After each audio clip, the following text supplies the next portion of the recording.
Turn your gently used clothes into cash at Plato's Closet. Get paid on the spot for your trendy teen and young adult clothes, shoes, and accessories. Don't let seasonal spending drain your wallet. Sell your once-loved looks and make some extra money. While you wait for your cash offer, take advantage of their huge 70% off clearance sale. Score marked clearance styles at a whopping 70% off. But hurry, supplies won't last long. Plato's Closet's winter clearance going on now. Be green, get paid, stay stylish at Plato's Closet.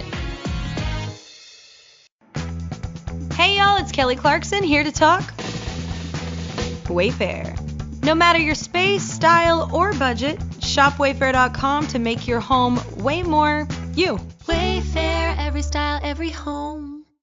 I'm Freddie Hudson, and I'm here today with Trade Martin and Bob Marks. The Harness Racing Alumni Show with your hosts, Freddie Hudson and Trade Martin.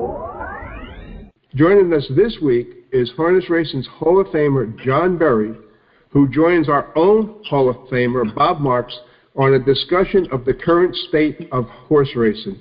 John, welcome to the Harness Racing Alumni Show again. Well, thanks so very much, and it's an honor to be with you guys, and I'm hoping that some of the things that we discussed today kind of sink in with some of the people that matter to move this sport ahead to the future. Okay. John, I'm going to start with you by talking about First Racing, the Stannis Group, putting legislation in to decouple racing, in Florida, which is their own track that they own, Gulfstream Park. What are your thoughts on that? I think it's pretty disastrous. We saw this when Governor DeSantis signed the decoupling bill, and when that doomed Pompano Park. And, of course, the end of that date was April 17th, 2022. So we're almost 3 years beyond that right now. And I think it springs another leak in the whole of parimutuel racing, not harness, not thoroughbred, all parimutuel racing.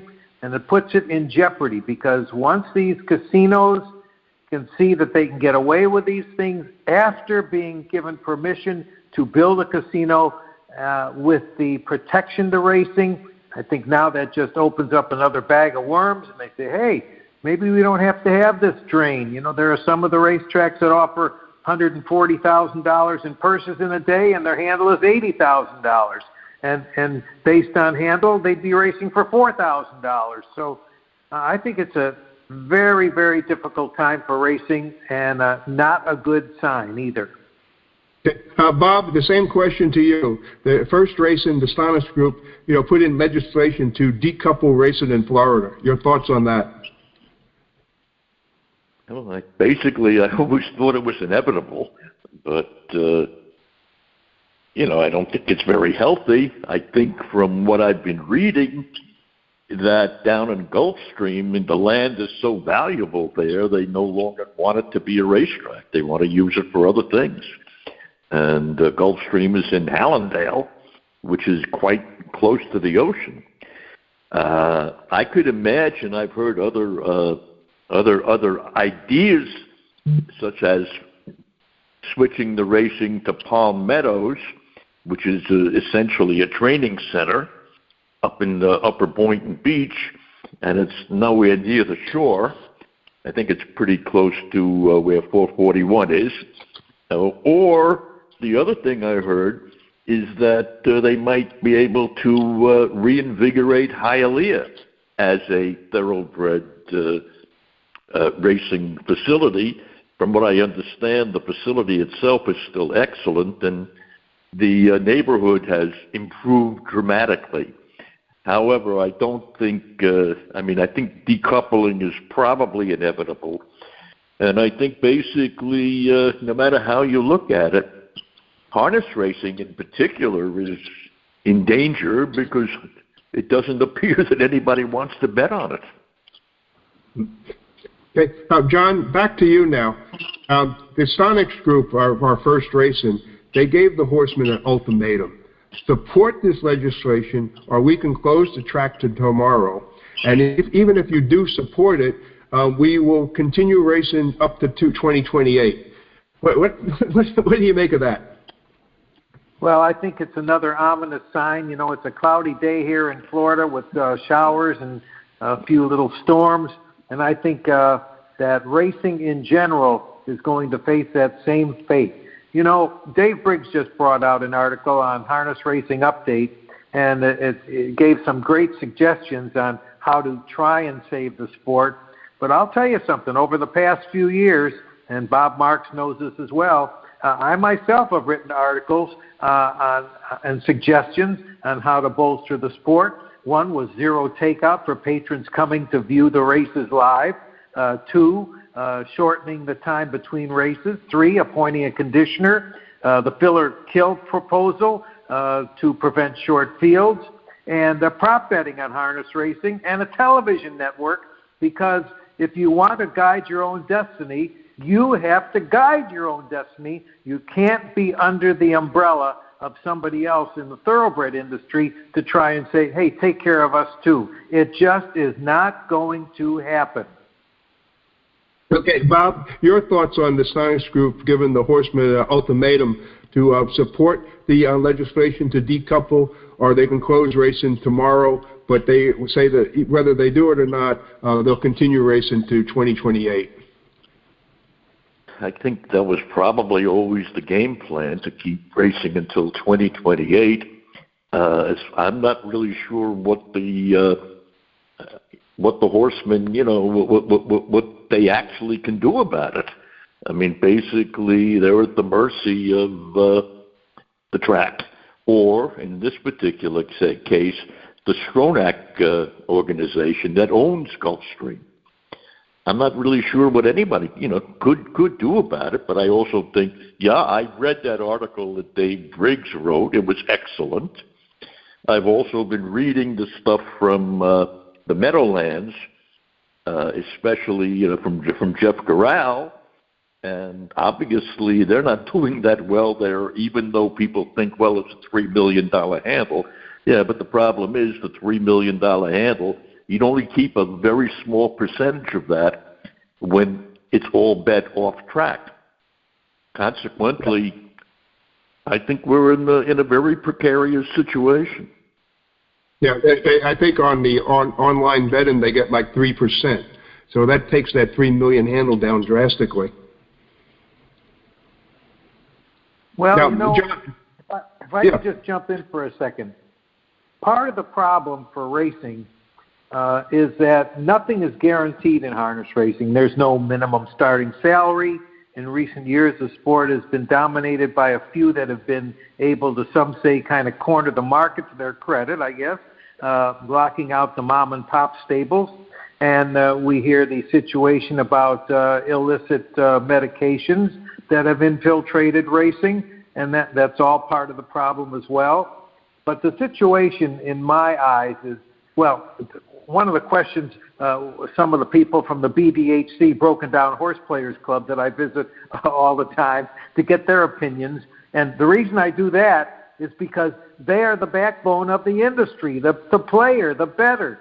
And he and she, they are ignored in this equation. But anyhow, they say, look, these folks, they're trying to scratch out a living any way they can in the business.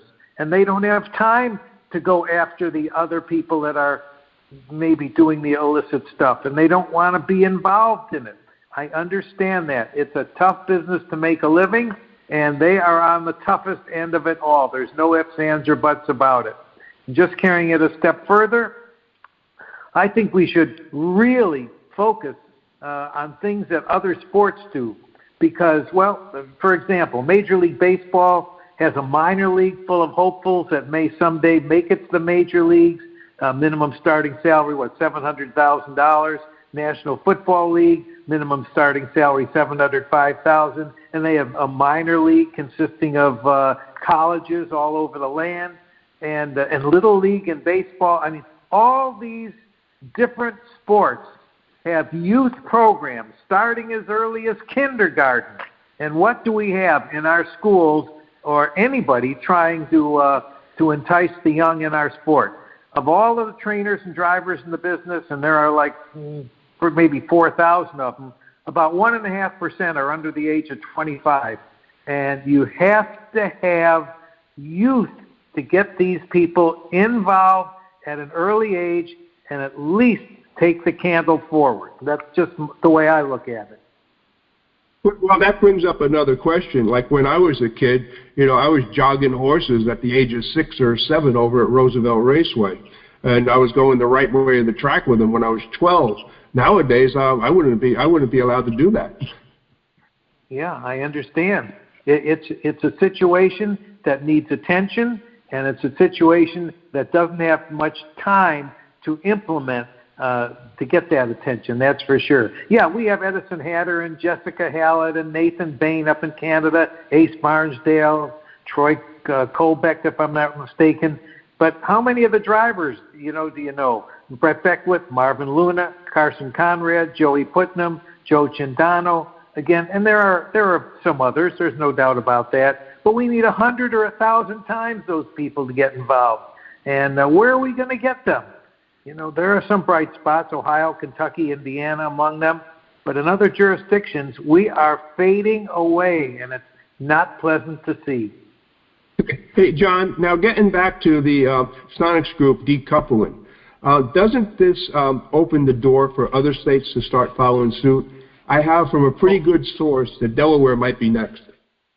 I have no doubt that that's going to happen. And what's going to happen is that some of these casinos, when they see the drain on the bottom line, will then have some political dollars going to the politicians in the industry saying, hey, look, can you get us on a decoupling bill? And that is that. And there's no doubt about it that bottom lines are the major thing here, especially with companies that are publicly held, because shareholders, they want results.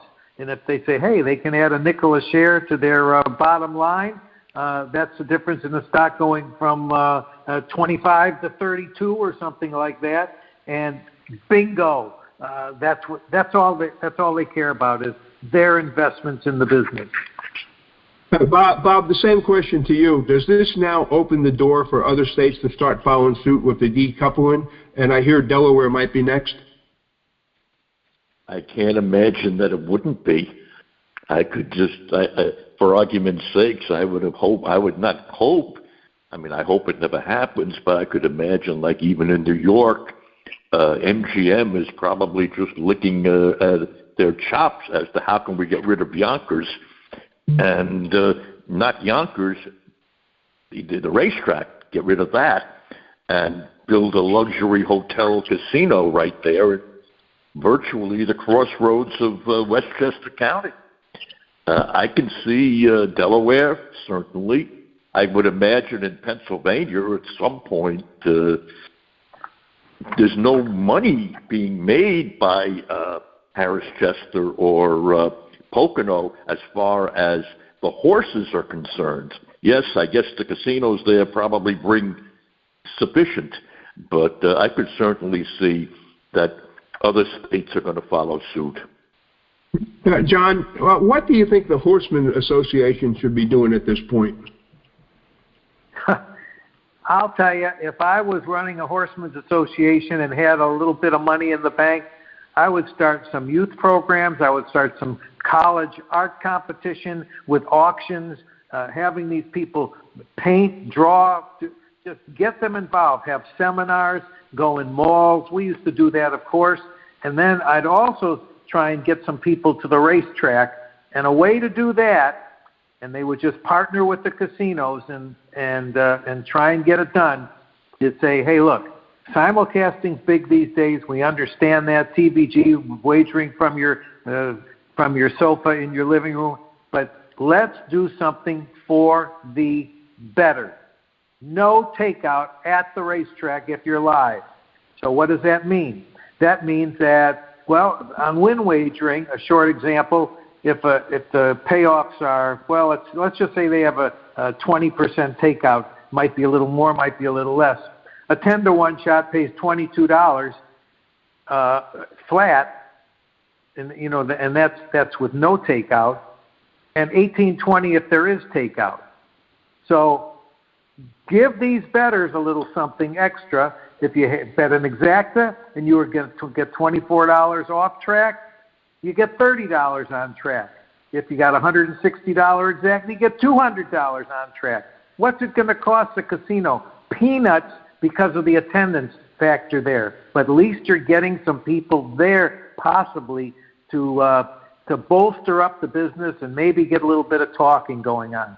Just think, a $375 trifecta would pay $500 without the takeout. So who wouldn't want to go to a track for the extra money? I know I would take the trek, that's for sure. Okay. Bob, same question to you. What should the Horsemen's Associations be doing at this point? I think for one of the things the Horsemen's Association should have done a long time ago is break that backstretch wall of silence in which people know who the offenders are, but yet they just allow it to happen. The difference between that and the blue wall of silence, in which, yes, there are cops that know somebody is on the take or a bad cop or whatever, but the difference there is that cop still gets paid every week, whether he says anything about it or not. However, the offenders in harness racing, and we know there are some, they're winning the races that other people might be winning. Hence, consequently, they're causing the backstretch a lot of money. But everybody just seems to turn look the other way and say nothing. And I think that's something that should have been brought up decades ago. Unfortunately, it hasn't. As for what the future is going to be, I have no idea. I personally have no idea. Okay. Although John, I fear... No, go finish. Although I fear, in my lifetime, it'll be here. In other people's lifetimes, I'm not so sure. John, back to you now. When they arrested everyone in 2020, they didn't catch anyone on any positives. They caught them by doing undercover work. Shouldn't we be doing more undercover work versus the drug testing? I want to ask you a question then. Look how much the Customs and DEA Drug Enforcement Agency personnel, how many of those would you need to catch up to the illegal and fake drugs, which when it comes to U.S. racing, even North American racing? We hear about the big busts that happen, but it's only a drop in the bucket to what really goes down. As bad as the situation is in our industry, we've hardly scratched the surface here in the United States or North America. Counterfeit medications are rampant in my eyes. These are pills that have been tested positive for drugs other than what they appear to contain, and there are pills labeled with a particular drug that have been tested for other drugs, and then it's stated on whatever the label says. In other words, when these drugs are used, does anybody know what they are and if they could have fatal effects when given to any form of life? Okay, I can answer your question going through HISA. Part of HISA's deployment, or why it was approved, was because they basically said they were not going to rely just on the drug testing, that they were going to be doing undercover and investigative work. I'm not sure if they're doing that or not, but with their organization, that could cover most racetracks. Yeah. Well, I talked to one guy, a BDH member, a Broken Down Horse Players Club member, and he said, hey, tobacco is a drug that kills millions of people every year, and estimated more than 8 million incidentally, with another 1.5 million killed from secondhand smoke, and nothing's done about it, And sugar contains diabetes. How many people die from that every year? The reason that horses are under the microscope here is because so many people love horses, no doubt about it. We are appalled when horses go to the kill pen for whatever reason, unable to race or human consumption or somewhere. But sheep, goats, camels, cattle, deer, pigs, dogs are sacrificed, and we think nothing of it. And many chickens and turkeys are given crap to fatten them up for people to use. Vegans and vegetarians have stood up to this, but they too are just a drop in the bucket. And this is why these things continue. We have no voice. You, I, Bob, Murray, whoever's listening to this, we don't have the voice. We need the racing commissions to have a voice, a strong one. We need drug enforcement agency. It all costs huge dollars, and nobody's going to invest that in harness racing. Bob, your thoughts on what John just said? I couldn't agree with him more. He's 100% right. I don't really have much to add to it. I totally agree with him. Now, let's talk about the Meadowlands now. The Meadowlands just put out a letter, I'll just say, that basically put a really dim picture on their future. Well, John, what do you think of that? Jeff Gorell is a businessman, a very smart businessman. He loves racing. He loves the sport. There's no ifs, ands, or buts about it. But all in all, he's a businessman. And when he's writing checks instead of, when he's writing checks to supply and support everybody who's not supporting him, I can understand this, And it's not just the Meadowlands. He's got other racetracks as well. He loves this sport. He loves this industry. And somebody's got to give a little support to him. The fans have to give it. The horsemen have to give support to him. They can't just be takers. They've got to help build the situation along with Jeff. Yeah, Bob, your thoughts on the Meadowlands statement? Basically, it was not surprising. I mean, I know he had a good sports betting business going. I don't know if he still does, because once sports betting was allowed in New York, there was never a reason to go across that horrible George Washington Bridge just to go bet some sports. As far as harness betting is concerned, I think it just speaks for itself. I mean, basically what we do, especially with dragging these races on, where, you want to make a bet at the post time, and yet it's another 5 or 6 minutes before the race might actually go off. So I don't think we're putting a very exciting product there, anymore. And I understand exactly what Mr. Gorell is saying. And basically he's telling you point blankly that, without a casino, there's no way the place can remain profitable. Now, John, a lot of talk has been out there about fixed odds racing, fixed odds betting. Do you think that is a cure that could help us? I think it could help, yes, because if you lock something in a 10-to-1 and you see somebody, when we used to have the chalkboards and the bookies used to erase them, that's how the word chalk became, because of all of the erasures on the chalkboards when the odds would change. I think maybe pari-mutuel wagering is becoming a little passé. There's no doubt about it. I also think that this sport needs a lottery-like payoff lure, and like a pick 8, a 20-cent pick 8, done like the lottery, and it just keeps growing and growing and growing, with a couple of minor prizes for those who pick 6 or 7. But who wouldn't go after a lure of 5 or 10 or 15 or $20 million after a while? That's what this whole thing is. I mean, the lottery is mindless, and you see $600 million or $1 billion or something like that, and people run. It's a mindless game, and yet people throw hundreds of millions of dollars in it to try for that one lucky hit that's gonna help one person out of 30 million that are betting on it.